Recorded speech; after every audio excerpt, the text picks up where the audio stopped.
Listo, ya empecé a grabar. Vamos a continuar con lo que estábamos viendo ayer. Déjenles comparto la pantalla. No, ayer no, el miércoles. Entonces, bueno, lo que estábamos viendo, recordando, era estas pruebas donde vamos a tratar de determinar de combinaciones lineales de nuestros parámetros si se cumplen ciertas condiciones.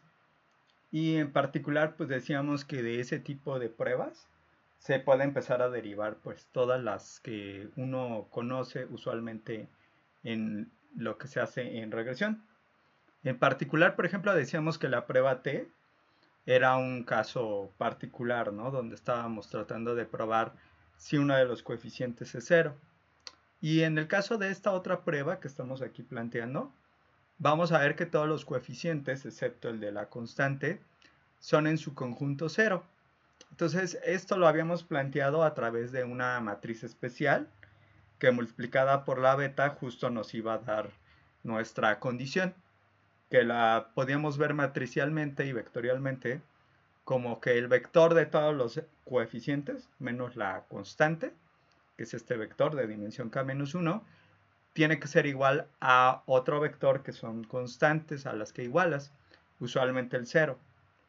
De ahí nosotros habíamos comentado que la matriz que nos había quedado pues era justo la matriz R que tiene ceros en la primera columna y luego la identidad justo para que al momento de hacer el producto se cancele el término constante.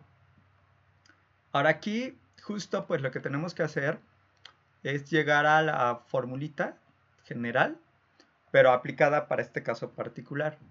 Y entonces usando esta forma de expresar nuestra fórmula general, habíamos podido simplificar algebraicamente y a través de particionar la matriz en la parte relacionada con la constante y la parte relacionada con las variables explicativas distintas. Y entonces en ese caso pues podíamos simplificar nuestra ecuación rx' a la menos 1 r transpuesta a través justo del cálculo de las particiones y de sus inversas. Y bueno, una vez que teníamos ese resultado, nos dábamos cuenta que justo nos estaba dando esta formulita, ¿no? Que tenemos aquí. Entonces, en lugar de Q, tenemos nosotros K-1 porque este es el número de restricciones y aquí estamos poniendo K-1 restricciones. Y luego aquí en el caso particular de que esto vale 0, teníamos una fórmula muy específica, que es esta que estamos dando aquí, que depende de pues todos los elementos que son diferentes a la constante, o sea, son tus datos, digamos en términos de inputs, que están dados aquí en x2. Aquí tenemos los elementos que tú haces, o más bien estimas a través de mínimos cuadrados ordinarios o de máxima verosimilitud. Y Q es una matriz que decíamos que justo lo que hace es como centrar las variables. Si tú tienes un vector y sobre ese le aplicas la matriz Q, como que centras cada una de las variables que tú tengas en el vector. Y entonces, bueno, esta fórmula pues todavía no está tan amigable, ¿no? Entonces, lo que vamos a hacer es un poco como simplificarla para llegar a la fórmula más conocida. Porque al final, o sea, lo que se conoce dentro de esta fórmula particular para el caso de ver que todos los coeficientes son 0 menos la constante, es que, bueno, este caso del denominador, ese siempre va a ser igual. Esta es la suma residual dividido entre el número de observaciones menos el número de variables explicativas, tomando la constante. Entonces, esto pues queda igual. Pero bueno, va a resultar que esta fórmula que tenemos acá arriba, esta que está acá, es la suma explicada. Esta que hablábamos que era la variabilidad que está explicando el modelo. Y justo entonces nuestra prueba F hace un cociente, claro, o sea, tomando en cuenta los grados de libertad, entre lo que estás explicando de la variabilidad y lo que no estás explicando. Evidentemente, cuando lo que explicas supera lo que no explicas, pues entonces lo que pasa es que tenemos un buen resultado, ¿no? Es decir, cuando la f es grande, pues estamos hablando de que tus variables sí están explicando a la respuesta. Entonces, bueno, esa es como la idea. Y bueno, para ver eso, vamos a demostrar que efectivamente se da, ¿no? Y que cuando nosotros calculamos esta formulita a través de álgebra vectorial y matricial, nosotros justo lo que obtuvimos fue la suma explicada. Aunque aquí hay que tener en cuenta esto, va a ser la suma explicada siempre y cuando el modelo de regresión tenga un término constante. O sea que tengamos a beta 1 dentro de los parámetros del modelo. Y entonces en ese caso, lo que vamos a ver es que esta expresión corresponde justo a la suma explicada. Entonces, bueno, para hacer esto, pues vamos a utilizar algunos de los resultados que hemos estado viendo y en algún punto justo vamos a utilizar que la regresión tiene término constante para llegar a la fórmula de la suma explicada. Entonces, bueno, la idea es como que ir modificando otra vez a través de álgebra vectorial y matricial a la expresión que nos da nuestro residuo para que una vez que lo podamos ir simplificando y considerando pues el tipo de modelo que estamos tomando con término constante, lleguemos a que la suma explicada va a ser esta expresión. Entonces, digamos, lo primero que vamos a hacer es utilizar tal cual la definición de un residuo, ¿no? Que dijimos que el residuo es la diferencia entre el valor real de la Y y el valor que estimas o pronosticas a través del modelo. Entonces, de aquí nosotros podemos saber cuál es el valor observado de la Y. Simplemente haciendo el despeje, es el valor que tú predices más el residuo, ¿no? Si yo sumo al valor predicho el residuo, pues entonces yo obtengo el valor real. Entonces, a partir de este resultado, pues nosotros vamos a empezar a ver todo lo que necesitamos. Entonces, bueno, aquí como Y gorro pues está dado bajo el modelo de regresión, corresponde justo a X beta gorro. Y de aquí nosotros vamos a hacer lo mismo que hicimos hace rato, bueno, no hace rato, la vez pasada, donde la X la vamos a particionar. En esta parte que es de nuestro término constante y que son puros unos, tantos unos como observaciones tengas, es el vector de unos, y esta es nuestra matriz que corresponde a todas las variables explicativas, obviamente sin tomar la constante. Entonces esta tiene dimensión de t por k menos 1. Particionamos nuestra beta también con el término constante y luego la parte que corresponde a todas las demás variables explicativas y procedemos a utilizar pues este resultado que estamos comentando, que bueno, ese no lo he demostrado, pero no es muy difícil de demostrarlo y de hecho me parece que parte de la tarea va a venir y que justo lo que tenemos es que la matriz Q va a satisfacer ciertas condiciones. Lo primero es que es simétrica, ¿no? O sea, los elementos arriba de la diagonal pues, corresponden a los de abajo de la diagonal. Es idempotente, multiplicada por sí misma te da la matriz Q otra vez. Y al momento que multiplicamos por un vector, como les decía, pues básicamente lo que está haciendo esta operación es centrar nuestras observaciones. Es decir, a cada observación de un vector que tenga la dimensión t, le estamos quitando la media. Eso cuando multiplicamos q por y. Eso va a ser pues algo que sale directamente de la estructura que tiene la q. Y entonces, bueno, de aquí nosotros lo que vamos a hacer es aplicar justo esta manera de expresar y que decíamos hace rato, como x beta gorro más u gorro, y la multiplicamos por q. Y vamos a utilizar que la x la particionamos en la parte constante, la parte de todas las variables explicativas, y nuestro vector beta gorro también lo particionamos en lo constante y en lo de las variables explicativas.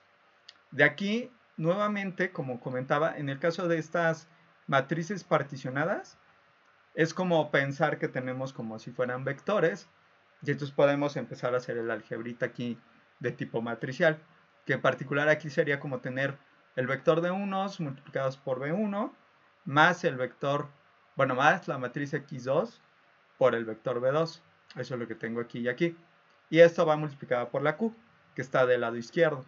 Entonces aquí tenemos nuestra q, que también multiplica a la u por. Entonces, bueno, este es digamos, el primer resultado que estamos obteniendo. Ahora aquí en particular vamos a ver que este elemento se va a ir a 0. Cuando multiplicamos Q por 1T, usamos tal cual la definición de la Q, que viene siendo la identidad menos 1 entre T. Esta viene siendo como que una matriz de puros unos. Si ustedes hacen este producto van a tener como una especie de matriz de puros unos. Y de ahí nosotros lo que vamos a observar es justo pues este resultado que nosotros queremos, ¿no?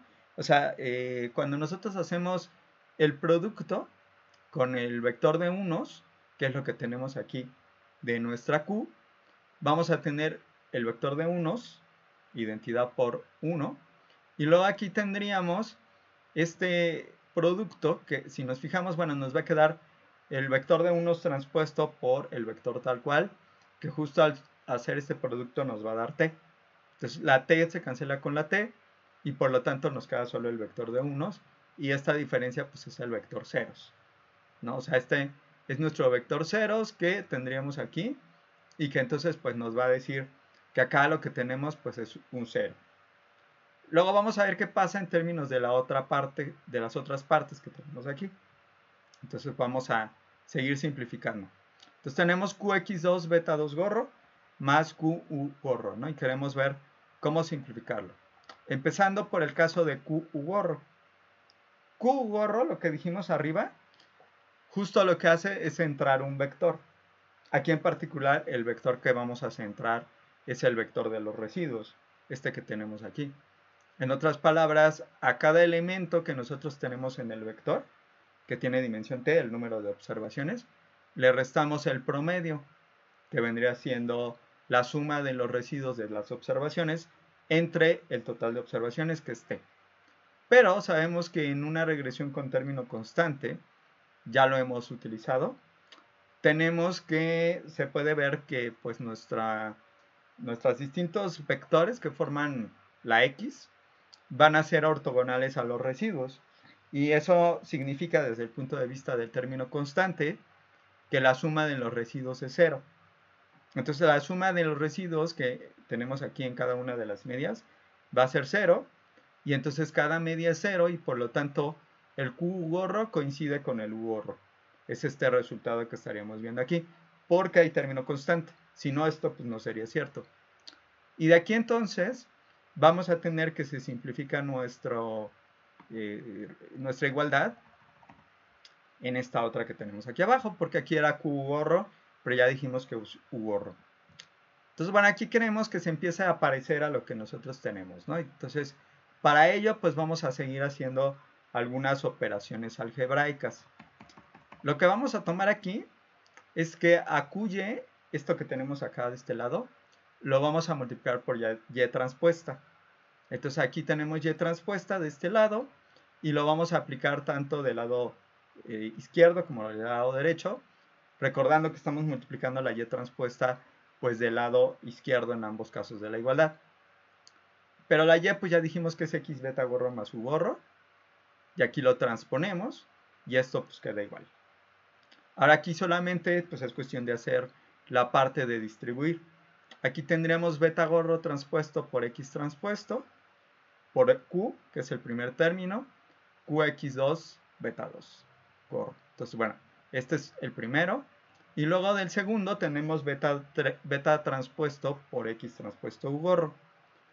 Y luego pues nos falta lo que involucra al U transpuesto, al U gorro transpuesto, que sería U gorro transpuesto por QQX2 beta 2 gorro. Y luego U gorro transpuesto por U gorro. Si se dan cuenta, aquí ya tenemos la suma residual. Entonces, bueno, ahí vamos medio avanzando, ¿no? Ya tenemos aquí suma residual, por lo menos algo conocido. Y de aquí vamos a ver que algunos de estos términos se van a ir a 0. Para empezar aquí, en el caso de lo que les comentaba arriba, nos dice que los distintos vectores que forman nuestra matriz X de pues, estas variables explicativas son ortogonales al residuo. Y eso lo que me indica es que X transpuesta por U gorro pues es 0. Esto ya lo hemos visto, que es una propiedad. Pero bueno, si nos fijamos, aquí justo tenemos involucrado esa cosa que nosotros acabamos de decir que es 0. Entonces, este término se nos va a 0. Entonces, automáticamente esto se va a 0. Vamos a ver que hay otro término que también se nos va a ir a 0, que justo es el que tiene que ver con la parte que tenemos aquí. Ahora, U gorro transpuesta, dijimos arriba que Q gorro coincide con U gorro, ¿no? O sea, aquí, justo lo vimos. Q gorro, pues nos daba U gorro porque esta parte se iba a cero. Entonces, bueno, esto ya lo habíamos utilizado. Entonces, U gorro transpuesta es Q gorro transpuesto, que sería U gorro transpuesto por Q transpuesto. Pero la Q dijimos que es simétrica, por lo tanto su transpuesta coincide con Q. Entonces aquí nosotros lo que tendríamos es que esta igualdad se está cumpliendo. Entonces bueno, estamos hablando de esto. Entonces ya tenemos a quién corresponde U gorro transpuesta Q, que sería U gorro transpuesto, aquí en esta igualdad. Y luego tenemos x2 beta 2 gorro transpuesto. Perdón, x2 beta 2 gorro. Pero de aquí nosotros, esto que tenemos, este producto, lo podríamos expresar como x2 transpuesto por u gorro, todo esto transpuesto, porque al transponer me da u gorro transpuesto por x2 transpuesto transpuesto, que es este de aquí. Entonces, este de aquí, pues digamos, coincide con este. Pero acá, este también me va a dar 0, por la misma razón que teníamos acá arriba. En este caso, nosotros estamos tomando todas las variables explicativas menos la constante. Pero bueno, si todas las variables explicativas, incluyendo la constante, eran ortogonales a los residuos, pues entonces todas las variables explicativas sin la constante son ortogonales a los residuos. O sea, es lo mismo, ¿no? Nada más que no estoy aquí tomando la parte de el vector de unos, de la parte del término constante. Pero bueno, salvo eso, estamos hablando de lo mismo. Entonces, este se va a cero y por lo, perdón, y por lo tanto, pues aquí nosotros estaríamos viendo que este término que estamos dando aquí es 0 y este término también. Digo, si quisiéramos ver las dimensiones, nos daríamos cuenta que todos estos son escalares, ¿no? O sea, por ejemplo, aquí, en el caso de B gorro transpuesto, pues sería algo de 1 por K, esto es de K por T, no, sería de K, no, perdón, este sería un vector de 1 por K, es un vector renglón, este es de K por T y este es de T por 1, ¿no? Entonces nos queda algo de 1 por 1. Entonces, bueno, este es un escalar y así todos los demás, ¿no? Entonces, bueno, eso nada más un poco por lo de las dimensiones, porque aquí estoy poniendo un 0 que no es vector, ¿no? Es un 0 escalar. Y bueno, ya que tenemos eso, este se nos fue a 0, este se nos fue a 0. Vamos a ver quién es este y quién es este. Este ya sabemos quién es la suma residual. Entonces vamos a ver que este va a ser la suma total. Entonces, bueno, continuamos, ¿no? Con la algebrita. Bueno, vamos a ver primero este, que es el de beta gorro transpuesto, x transpuesto. Y entonces para ello, pues vamos a empezar a ver quién es qx, que está aquí involucrado. Q por x, por definición de q, pues es esta matriz que multiplicas por la x particionada, que lo podríamos ver como si nosotros tuviéramos el producto de esto por esto, que sería como lo que nosotros ya habíamos construido en algún punto y que habíamos visto que esto era 0. Entonces este es un vector de ceros. Y luego tenemos este multiplicado por x2, que simplemente es q de x2. Entonces q de x de beta gorro, que justo está como más o menos involucrado aquí, va a ser esto que aquí calculamos multiplicado por nuestra beta gorro. Recordemos que beta gorro está particionado en beta 1 gorro y la parte que corresponde a todas las distintas variables menos la constante. Y al hacer el producto de esto, pues sería 0 por beta 1 gorro, que es 0, más qx2 por beta 2 gorro. Entonces, nosotros ya tenemos, pues digamos, el siguiente resultado, que nos va a decir quién es qx beta gorro. Viendo lo que teníamos acá arriba, q de x beta gorro es equivalente a qx2 beta 2 gorro. Si lo transpongo, pues no pasa nada. Y aquí, transponiendo cada parte, nos queda beta 2 gorro transpuesto, x2 transpuesto, y nos quedaría x transpuesto, pero otra vez, perdón, q transpuesto, pero otra vez q es simétrica. Por lo tanto, esto es lo mismo que q. Y aquí nos queda este término de acá. Entonces, lo que nos estamos dando cuenta es que esta parte que nosotros teníamos aquí involucrada, que es beta gorro transpuesta X transpuesta por Q. En realidad sería lo mismo que beta 2 gorro transpuesta por X2 transpuesta Q, usando la simetría, ¿no?, de la Q. Y entonces, bueno, esto de aquí igual a esto, y ya tenemos esta fórmula que estamos observando aquí. Si nos fijamos, ya nos estamos acercando a lo que queremos. Justo lo que nosotros decíamos es que el resultado de hacer este álgebra para nuestro caso particular de la R, donde queremos ver que todos los términos menos la constante son cero, te generaba esto que estamos observando aquí, esta forma cuadrática que nosotros tenemos, y luego pues eso lo estamos calculando. Y acá abajo, pues justo ya llegamos a algo muy similar ahorita, perdón, a algo no similar, sino algo igual. Aquí sí era similar, pero aquí ya es algo completamente igual. Pero aquí tenemos esta parte que es la suma residual. Entonces, lo que nos resta es saber que esto es la suma total, para que entonces esta sea la suma total, esta suma residual, y esta por lo tanto no le queda de otra más que ser la suma explicada. Esa es como la idea. Y eso ocurre porque pues sabemos que como hay un término constante, la suma total siempre va a ser igual a la suma explicada más la suma residual. Entonces aquí justo eso es lo que nos falta, ¿no? O sea, darnos cuenta que aquí justo esto, esto es la suma total y que por lo tanto esto es la suma explicada. Ahora esto no va a ser tan complicado porque tenemos y transpuesta QY, pero bueno, la Q tiene varias propiedades. Una de ellas es que es simétrica y otras que es idempotente. Entonces aquí Q transpuesta coincide con Q, Q por Q coincide con Q, y entonces aquí yo no hice nada, ¿no? Es lo mismo que ya tenía. Pero esto de aquí es lo mismo que Q por Y transpuesta por QY. Y por la manera en que funciona la Q, sabemos que centra nuestros vectores. Aquí estaría haciendo un centrado de nuestro vector de la variable respuesta. Esto que estamos observando aquí. Primero como vector renglón y luego como vector columna. Y a la hora que hacemos el producto de esto, pues vamos a tener lo que queríamos, que era la suma total, ¿no? La suma de y menos y barra al cuadrado, que justo es entonces lo que estábamos buscando, porque entonces esto de acá, que teníamos arriba, de este lado, pues efectivamente la suma total, esta es la suma explicada, perdón, la suma residual, y por lo tanto no le queda de otra a lo que nos sobró, más que ser la suma explicada. Y entonces así llegamos a que nuestra formulita que estamos dando originalmente, así, en realidad lo que corresponde es a que calcules la variación que explicas entre la variación que no explicas, con sus respectivos grados de libertad para que justo ese cociente tenga una distribución f, lo cual intuitivamente pues, tiene bastante sentido, ¿no?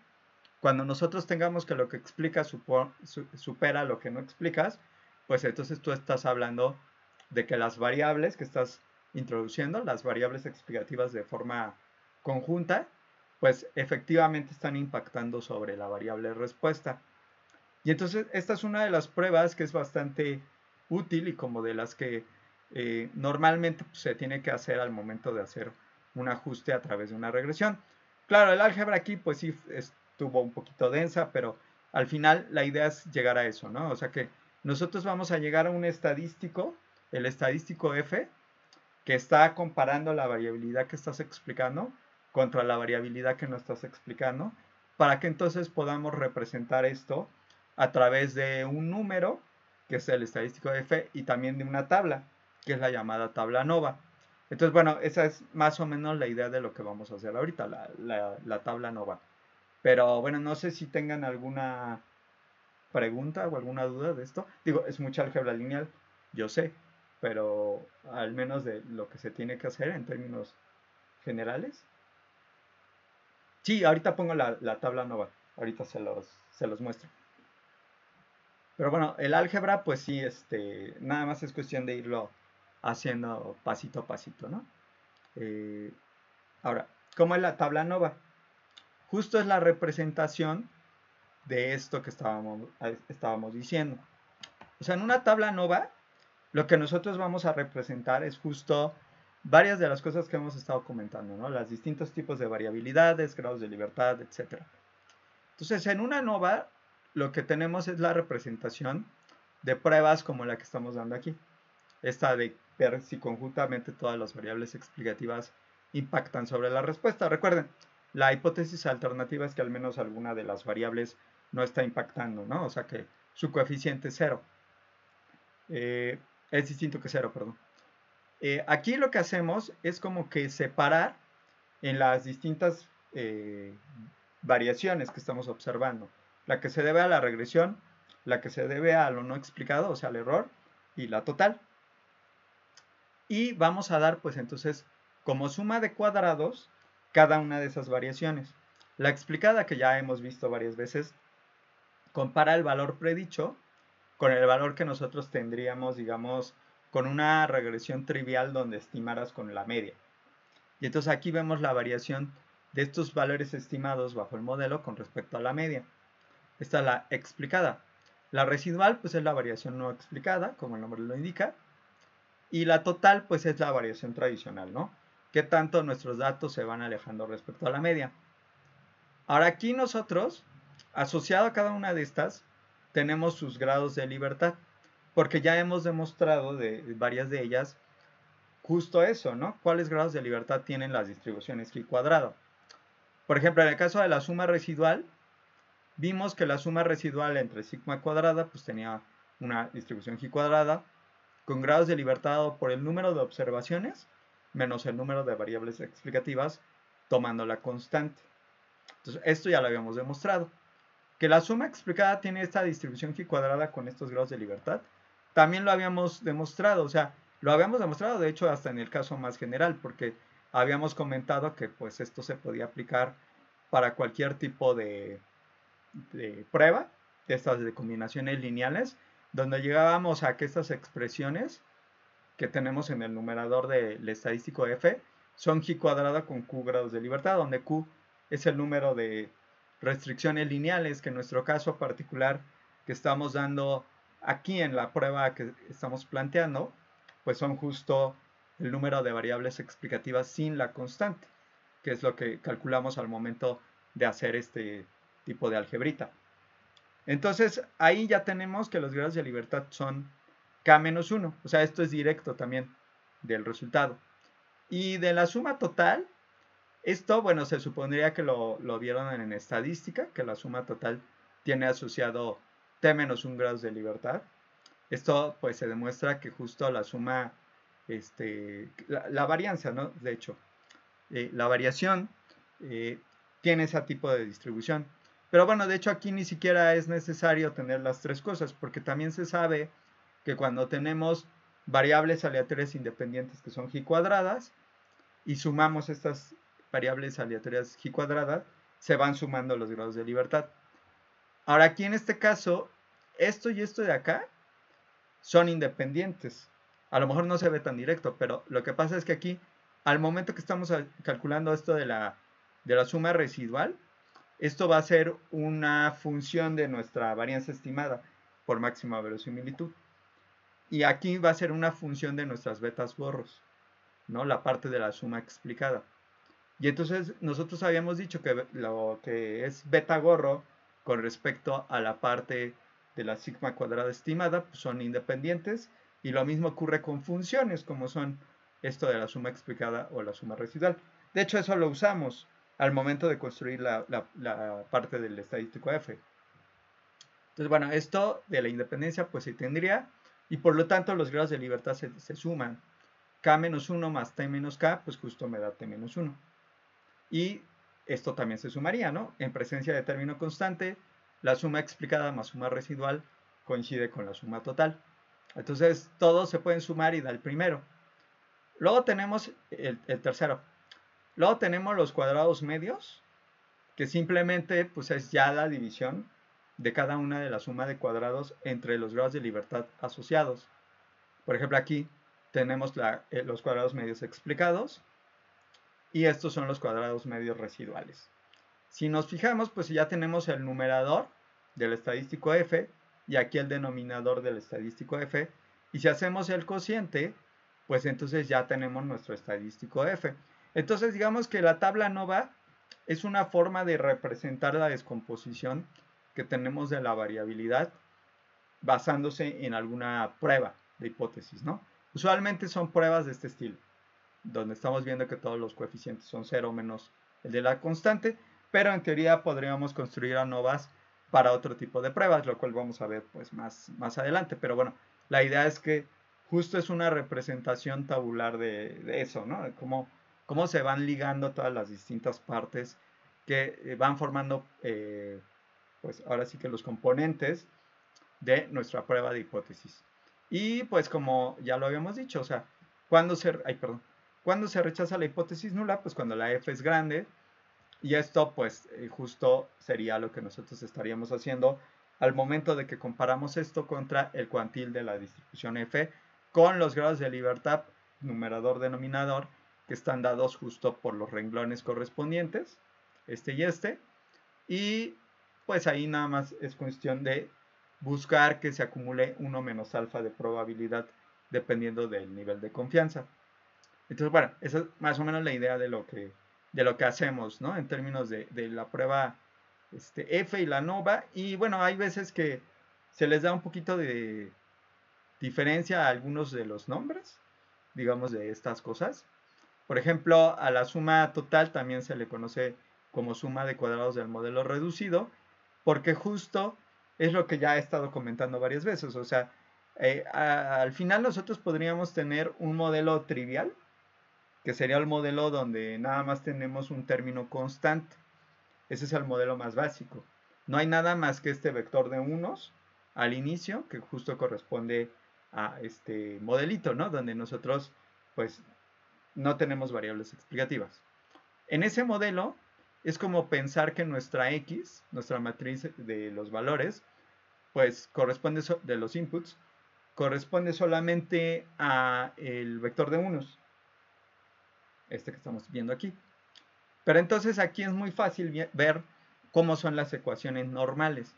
Las ecuaciones normales, en particular para este caso, sería x transpuesto y, con nuestra x que tenemos aquí, igual a x transpuesto x por Pitagorro. Y entonces eso sería como que en este modelito trivial, donde solo hay un coeficiente que estoy estimando, el de la parte constante. A la hora que hago el producto de estas cosas, se me va a simplificar, porque bueno, esto ya lo hemos visto, ¿no? El vector de unos como renglón por el vector de unos como columnas, pues esto nos va a dar un t, el valor t, el número de observaciones, y de aquí entonces podemos despejar quién es beta 1 gorro, porque en este vector de unos como renglón por y, nos va a dar la suma de las y's, y al despejar la t que tenemos de este lado, nos queda la suma de las y's entre t, o sea, el promedio. Entonces, el estimador que tenemos, beta 1 gorro, para el único término que está dentro del modelo, corresponde al promedio. Y de aquí entonces, pues es inmediato que nuestra estimación para cada observación corresponde a y barra, porque pues ¿qué pasa aquí? Nuestra estimación pues, siempre era nuestro beta gorro por nuestra x, ¿no? O sea, justo ahí, perdón, nuestra x por nuestra beta gorro.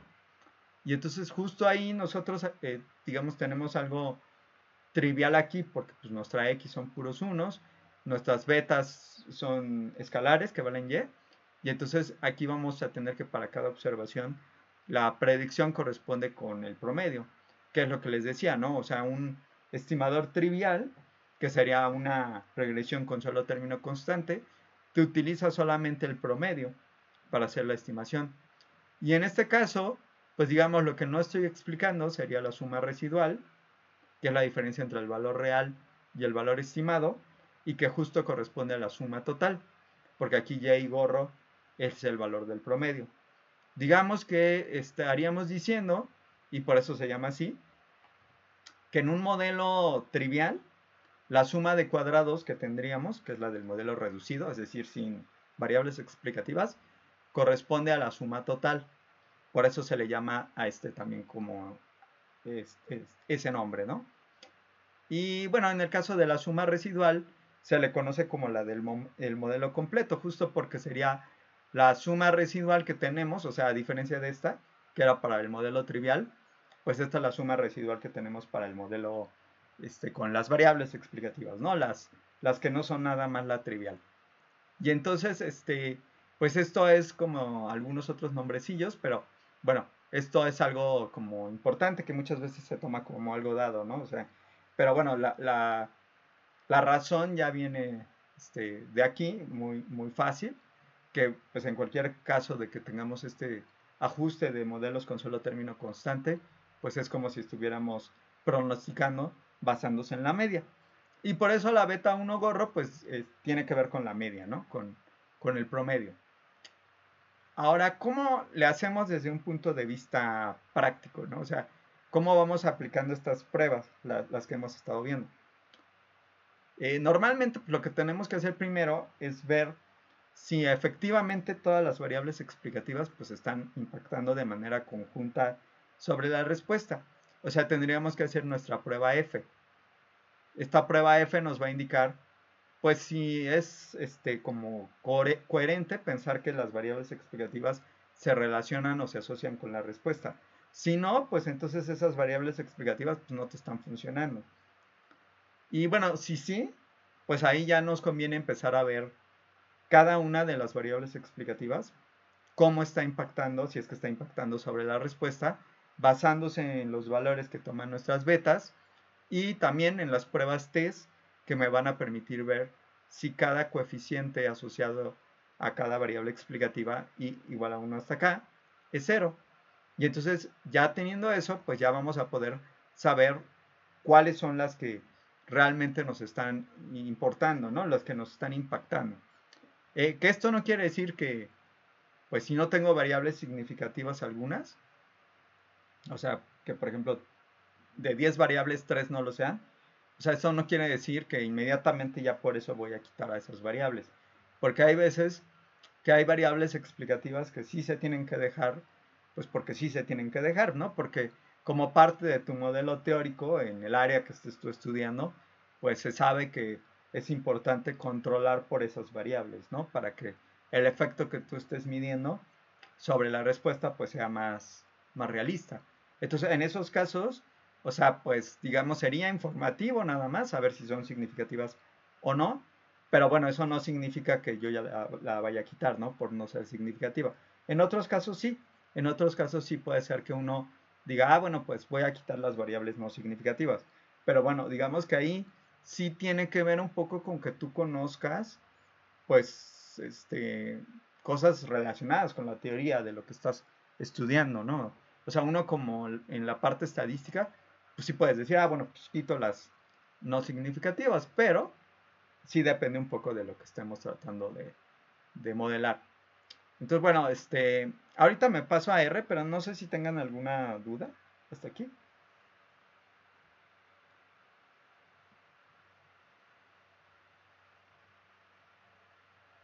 Lo último, de si introducir las variables, ¿no? Me imagino. Ajá.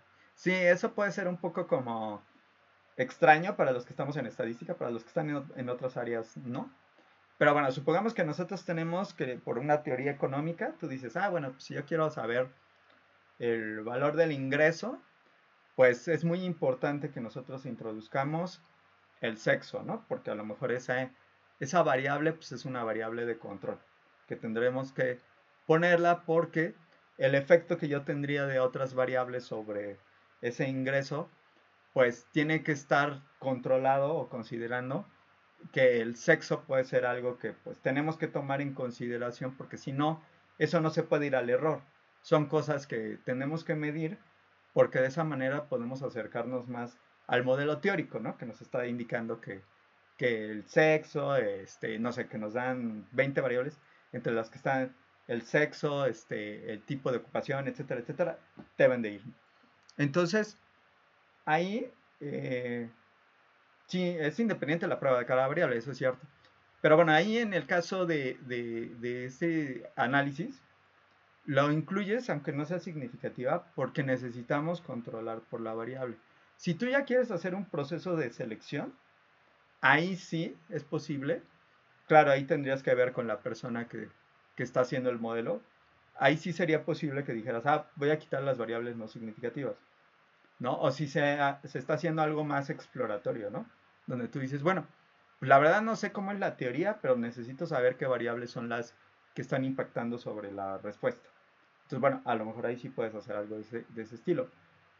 Lo que comenta Paulina también es importante. Recuerden que en el caso de las pruebas T, ahí nosotros estamos haciendo una prueba diferente por cada variable, ¿no? O sea, digamos que no estamos considerando la presencia o lo que están aportando las demás variables, sino cada variable por separado, ¿no? Hay otras pruebas que sí son condicionales, esas las vamos a ver después, en las cuales, pues digamos, como que sí serían efectos que están condicionados a la presencia de otras variables.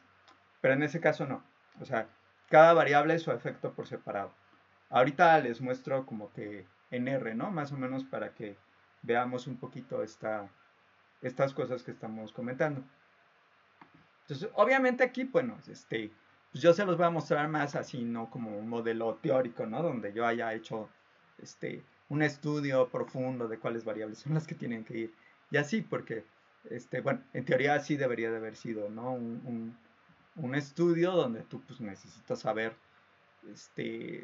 pues qué efecto van teniendo todas las variables, pero ya, sí, por ejemplo, en un estudio médico, ¿no? Ahí es súper común, por eso les comento, que vaya sexo, ¿no? Porque en cosas de estudios médicos, pues ahora sí que sí se sabe, ¿no? Que hay como una diferencia con el sexo, aunque puede ser que no siempre el sexo sea significativo, pero hay que controlar por esa variable.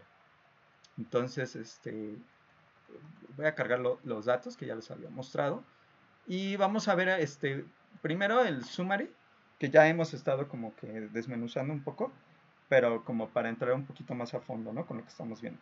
Entonces recuerden, tenemos esto del precio de las cajetillas y tenemos pues 4 variables explicativas, ¿no? Estas 4 variables explicativas pues se supondría que imaginemos que nos han dicho que son las que son relevantes y obviamente que las puedes medir, porque, o sea, igual te pueden decir, ah, es súper importante que tú utilices la variable que me indique, por persona, no sé si consume alcohol, ¿no? Pero si eso yo no lo tengo, pues ¿cómo lo voy a hacer? Entonces, hay ocasiones que pues más bien trabajamos con lo que tenemos. Entonces, bueno, aquí en este caso, nosotros estamos haciendo primero el ajuste tomando en cuenta todas las variables explicativas, ¿no? Las 4 variables explicativas, que es la edad promedio, el porcentaje de mujeres, acuérdense, estos son datos a nivel estatal. Y aquí nosotros tenemos como parte de la salida, sin necesariamente que nos dé la tabla nova, tenemos el estadístico F, que nos está dando el valor que toma el estadístico, o sea, es este cociente entre la suma explicada y la suma residual, tomando en cuenta los grados de libertad. Que aquí los grados de libertad son 4, porque tenemos 4 variables explicativas sin considerar a la constante. Y luego en el caso del denominador, vendría siendo el número de observaciones que tenemos, y a eso le restas el número de variables, tomando ahí sí la constante. En este ejemplo son 56 observaciones, 56 estados, y entonces le restamos 1, 2, 3, 4, 5, ¿no? Que nos da justo el 51. Aquí entonces esto, si ustedes quisieran hacerlo de la manera estricta y como se hacía antes, pues tendrían que comparar esto contra el cuantil de la distribución F, con 4 grados de libertad en el numerador, 51 en el denominador, y que acumule 1 menos alfa de probabilidad, por ejemplo, 0.95, ¿no? Si tu alfa es de 0.05. Sin embargo, pues recordemos que muchas de estas pruebas, ya cuando estás en software, te da ya directamente el p-valor, que es el nivel más bajo en que rechazas la hipótesis nula. Eso quiere decir que para el alfa de 0.05 que yo estaba planteando aquí, tenemos que estar por arriba del p-valor y nos indica que estoy rechazando la hipótesis nula. La hipótesis nula para este caso recordemos que es que todos los coeficientes de todas las variables menos la constante son 0 de forma conjunta. Aquí como lo estoy rechazando, eso quiere decir que al menos alguna de las variables, no sé cuál y no sé cuántas, tienen coeficientes que son diferentes que 0, ¿no? Eso es lo que me está arrojando digamos, a partir de esto. Si no hubiera sido significativa, bueno, ahí sí ya hubiéramos estado en problemas porque ahí sí puede ser que pues ninguna de estas variables que tú estés tomando sea relevante, ¿no? Para explicar a la respuesta y entonces habría que ver qué tenemos que hacer, ¿no? En términos de quizá buscar otras variables o a lo mejor estábamos mal con nuestro supuesto o nuestra hipótesis de investigación o lo que sea que estuviéramos haciendo. Entonces, bueno, ya que tenemos eso, pues entonces sí podemos empezar a ver qué pasa variable por variable, de forma separada, ¿no? Entonces, bueno, por ejemplo aquí, en términos del intercepto, esta es una de las partes que, aunque no sea significativo, usualmente sí se prefiere dejar, justo por todos estos resultados que ya hemos estado platicando, ¿no? De que al final el intercepto tiene que ver con la media, que el intercepto pues nos da muchos de los resultados que hemos estado demostrando, que si la suma explicada más la residual te da la total, o que si efectivamente al momento de calcular el estadístico F tenemos la suma explicada, y porque la fórmula matricial coincide con ese valor. Entonces, normalmente, salvo que haya alguna cuestión importante que nos obliga a que pase a fuerzas por el cero, se trata de que pues nosotros lo incluyamos. Ahora, en el caso de las demás, ahí pues a través de las pruebas test podemos ir viendo si son significativas o no. Entonces, la prueba T, lo comentaba en la parte teórica, básicamente lo que haces es dividir el valor estimado entre el error estándar y eso que estamos calculando, el error estimado entre su error estándar, justo es el t-valor, el valor t, perdón, que sería el valor del estadístico, ¿no? Que nosotros necesitamos. Que compararías en una prueba de dos colas contra los cuantiles de la distribución t que acumula alfa medios en el caso de la cola inferior y 1 menos alfa medios en la cola superior. O bueno, tomando en cuenta la simetría, es lo mismo pero con signo opuesto, ¿no? Para ambas colas. Pero otra vez aquí nos arroja ya directamente el p-valor. Y estamos viendo que dependiendo del valor de la alfa, sería significativo o no. O sea, aquí por ejemplo, si estamos usando un alfa de 0.05, nosotros estaríamos observando que este no es significativo, porque el p-valor queda por arriba del valor alfa de 0.05. Sin embargo, si hubiéramos usado un valor de 0.1, ahí sí es significativo, porque pues ahí sí tendríamos que nuestro p-valor está por abajo de nuestra alfa. Entonces, por eso nos lo está señalando aquí con el puntito para indicarnos que con 0.1 sí sería significativo, pero con valores inferiores pues no. Y bueno, cuando ocurre que algo es significativo con con valores inferiores, lo es también con los valores superiores, ¿no? Como aquí, este es significativo a un valor este es significativo a un valor de 0.05, pero en este caso, pues nosotros también tenemos que tanto esta como esta a un valor alfa de 0.1 son significativos. Entonces, la variable de edad y la variable price son ambos significativos y eso me indicaría que, bueno, si yo estoy observando desde el punto de vista del modelo y que quisiera hacer un proceso de selección de variables, pues a lo mejor ahí sí podría decir, ¿no? Bueno, estas dos variables son significativas al nivel alfa que yo digo, y entonces pues vamos a tomar a estas dos variables, ¿no? Luego vamos a ver métodos de selección de variables. Algunos son, pues parecidos a esto y hay algunos que son un poco diferentes, ¿no? Y las que no son significativas son estas dos, pero otra vez, o sea, todo depende de qué estamos haciendo. Si alguien te dice, es que según la teoría, siempre deben de ir estas variables para controlar los efectos, ¿no? Y entonces, bueno, tú dices, bueno, pues las dejamos, ¿no? Sean o no sean significativas, pues aquí deberían de estar, de todos modos.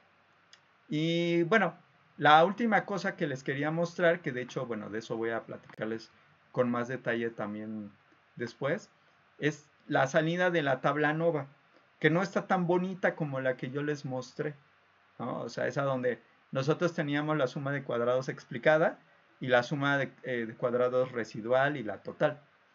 Te la descompone de otra manera. Esto lo tenemos que ver con más detalle. Pero si ustedes quisieran construir la tablita así como yo se las mostré, lo que tendrían que hacer es sumar todos los distintos renglones de las variables para age, ed, perform y price tendríamos que sumar estos valores, por ejemplo, serían 4 grados de libertad. Luego tendrían que sumar estos valores, que sería pues la suma de esto, de la suma de cuadrados. Eso sería para la parte explicada. Y luego para los cuadrados medios, bueno, eso sí lo tendrían que calcular ustedes, basándose en el valor que les dio de la suma, dividido entre el valor que tendríamos de esta suma, que sería 4. Entonces, bueno, esta descomposición que te da R es una descomposición un poco diferente porque justo era lo que estábamos comentando. Aquí sí me calcula como que pruebas condicionales. Eso les voy a platicar con más detalle la siguiente semana. Porque bueno, sí tiene ahí algunos detalles técnicos, ¿no? Detrás. Pero bueno, no sé si tengan alguna duda. ¿Todo bien? No estuvo tan terrible así. Espero que no haya estado tan terrible. Bueno, entonces, la siguiente semana continuamos. Sí, siempre ayuda mucho tener R, ¿no? Como una manera para ir viendo las cosas. Pero bueno, la siguiente semana seguimos igual. Voy a seguir ilustrándoles con R las cosas que vayamos viendo. Y pues entonces, les deseo bonito fin de semana. Nos estamos viendo el lunes. Cuídense mucho. Bye bye. Gracias. Bye. Hasta luego, gracias. Bye bye.